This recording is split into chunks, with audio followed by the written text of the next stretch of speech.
I remember మా ఇంట్లో కూడా, మా ఫ్యామిలీలో కూడా just about 6 months back 7 months back ఇదే జరిగింది. ఆల్మోస్ట్ ఇంట్లో ఫ్యామిలీ మెంబర్ని ఒక డిజిటల్ అరెస్ట్లో ఆల్మోస్ట్ 2 days పెట్టారు. ఇదే సేమ్ ఒక ఆర్గనైజేషన్ ఇస్ డన్ సో, వాళ్ళు ట్రాక్ చేస్తారు, వీక్నెస్ చూసుకుంటారు, ఎలా పట్టుకోవాలి, వీళ్ళని ఎలా చేయాలి అని చేసి, and they have all the details, credit card account details, everything. And కేవలం మనం తెలియకుండా ఏదో ఒక వెబ్సైట్ ఏదో దొరికింది, ఇది ఇంట్రెస్టింగ్గా ఉందని చెప్పి వెళతాం. ఇది సినిమాలు చూపించడం అనేది it is a big trap. అది వాళ్ళకేదో మీకు ఫ్రీగా సినిమాలు చూపించాలని కాదు, వాళ్ళకి దీని వెనకాల చాలా పెద్ద ప్లాన్ ఉంది.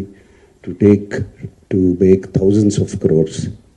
This 20 crores అన్న సజ్జనార్ గారు అన్నది is a very small amount వాళ్ళకి.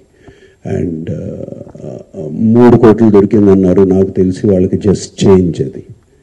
సో అండ్ నేను ఇంట్లో అప్పుడు మా family member had to approach the police. నాకు ఇలా జరుగుతుంది అంటే ఇమీడియట్గా when police came on line వచ్చినగానే వాళ్ళు 1 సెకండ్లో మాయమైపోయారు. వాళ్ళని ట్రేస్ చేయడం కూడా కుదరలేదు తర్వాత, అంత పకడ్బందీగా ఉన్నారు. సో